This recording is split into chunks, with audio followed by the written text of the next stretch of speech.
嘿，大家好，我是一王，欢迎来到这期的开箱异闻录。今天我们来开箱上手的是罗技最新推出的适合中小手使用的人体工学鼠标 Lift。人体工学鼠标的原理其实很简单，我们平常使用传统的鼠标的时候，都是手心向下，手腕贴着桌子这样来移动。这样趴着用鼠标手会比较舒服，没有这么容易累。但实际上这个姿势它是不自然的它会压迫手腕中的腕管长时间使用下来就容易引发腕管综合症，手有可能会麻木疼痛等等。虽然我作为一名永远17岁的普通高中生，用了快20年的电脑，好像也没有发生类似的情况，可能是因为我比较懒平常手只放一半在桌子上面。而人体工学鼠标呢，则是通过修改鼠标的形状，让人的手在握鼠标时处于一个接近垂直的一个动作，这样就不会压迫腕管了。这个概念其实已经不新鲜了，类似的产品很多年前就有了。罗技自己之前也推出过叫 MX Vertical 的人体工学鼠标，只不过按照罗技的说法 ，MX Vertical 它更适合大手，这一次新推出的 Lift 它是适合中小手的。我也是看了罗技的分类，我才知道我1.78米的身高，180毫米的手掌，原来只是算中手。正好我自己这么多年了，还真的没有用过这样的人体工学鼠标刚好碰上它出新品那么就买回来试玩一下吧。这款鼠标除了人体工学之外，还有别的一些卖点。首先就是罗技自己独家的能支持精准模式和极速模式的 Smart View 滚轮。用过502的人应该都知道，那个无极滚轮用来办公、看文档、上网有多爽，哗啦一下的 Excel 就滚过去几百上千行了。第二点就是它作为一个无线鼠标，可以跟3台设备配对一脚踏3船，并且还可以在它们之间快速切换顺便做一做复制粘贴什么的。它还是 USB 和蓝牙双模支持 Windows、macOS、iOS、安卓、Linux， 还有一颗5号电池，每天办公8个小时，可以坚持2年的续航这个算是罗技办公鼠的机超了。剩下的就是静音点击、可编程按键等等，卖点基本上介绍完了，来开箱吧。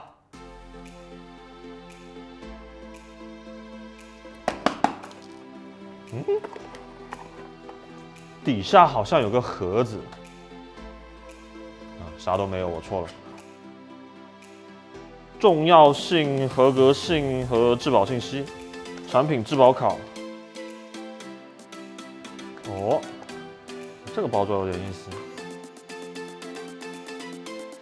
它这个纸皮太薄了，我怕撕坏终于拆好了。这个说明书就印在了这个包装的内部，然后也是非常的简单。下载软件，然后1、2、3就没有了。这个手感 very interesting。等一下再来分析。先来看看这个本体。罗技这个 Lift 鼠标，它的外观和配色就非常的罗技，比较的朴素实在，整体没有太多花里胡哨的东西。全身上下的线条都做了弧线的处理，给人一种圆滑的感觉。这款鼠标还有白色和粉色，出于耐脏和我不是猛男的考虑，最终还是选择了最普通、最保守的灰黑色。接下来看一下细节，首先是左右键，按键的力度比较的轻声音也比较的小，并不是清脆的那种风格。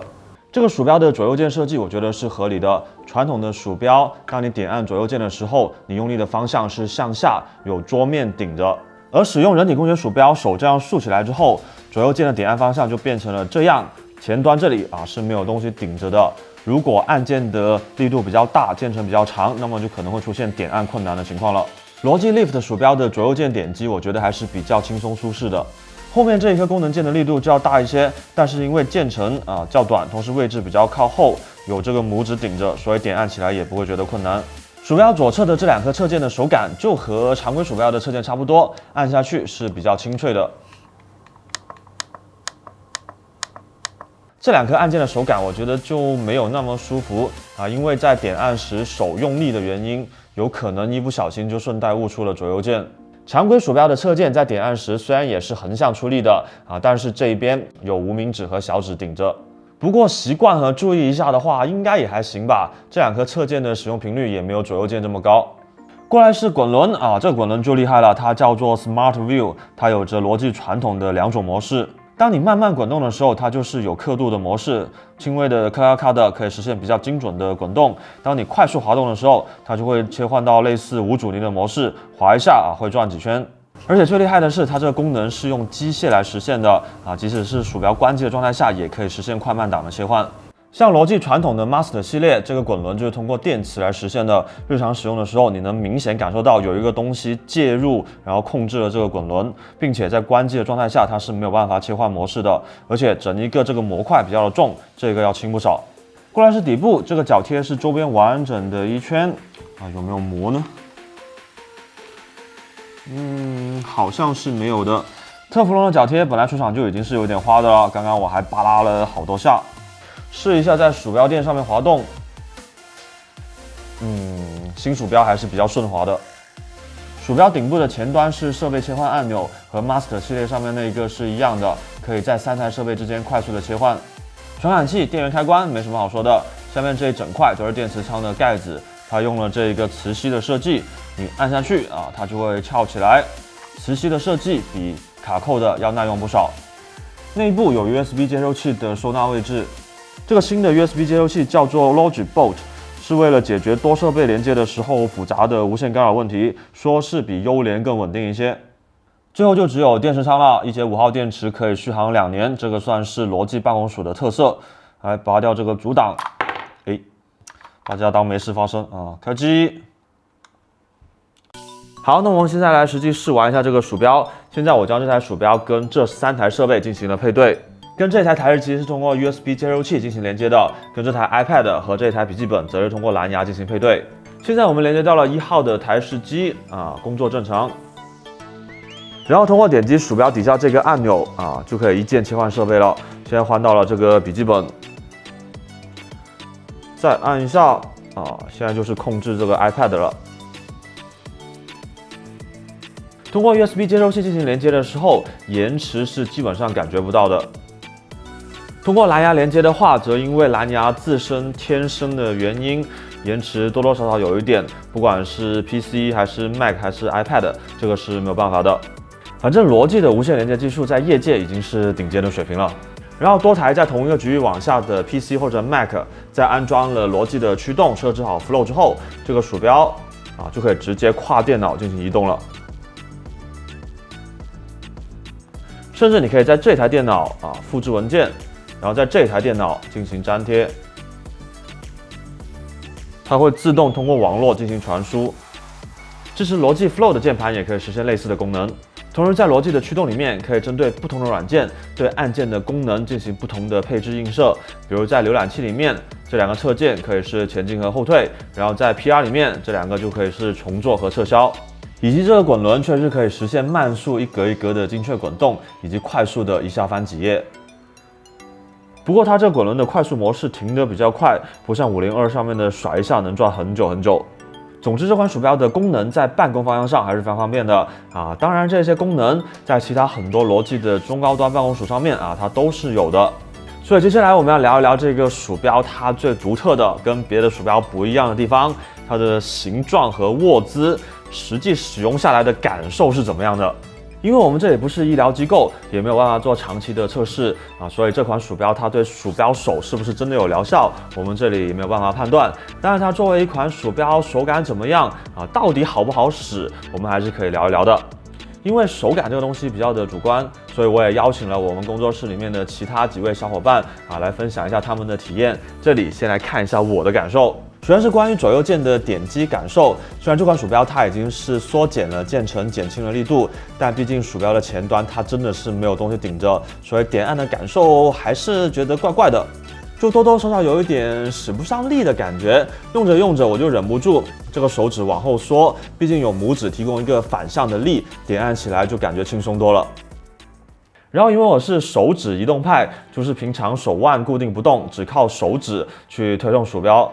当我握鼠标的姿势从这样变成这样之后我就感觉虎口以及这一条肌肉好像更累了，可能是发力的肌肉发生了变化，之前没有锻炼到这一块。然后就是点击图标的时候，给我的感觉不是很直观。我们使用普通的鼠标是将桌面的移动给映射到显示器上面，然后点按的方向是向下的，印象中就好像是在将屏幕上面的图标往里面按一样，是比较直观的。而这种垂直握姿的人体工学鼠标，它的左右键点击方向是这样和屏幕上面的动作就好像有点对不上了。因为它整一个鼠标的形状是尖的当你要捏着它抬起来的时候，并没有传统的鼠标这么省力。接下来我们用办公软件测试一下一些精细的操作啊，比如拖拉一下这个表格，点一点这些小图标啊，感受是怎么样的？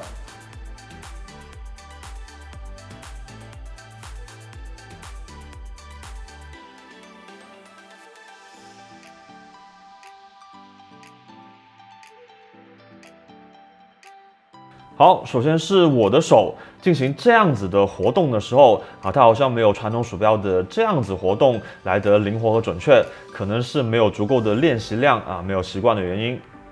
当然要点中一些小的地方啊，它还是能够点中的啊，并没有太难，只不过是没有之前的效率这么高了。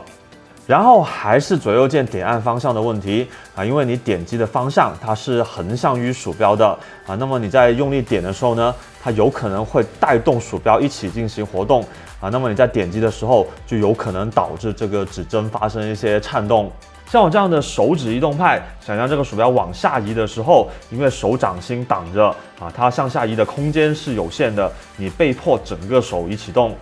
手指移动派往这个方向动啊，也就是右后方移动的时候啊，是最难受的，真的是强迫你变成整个手动。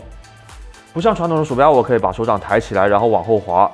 接下来我们进行一下更困难的挑战，看看在 FPS 游戏里面啊，它的表现怎么样。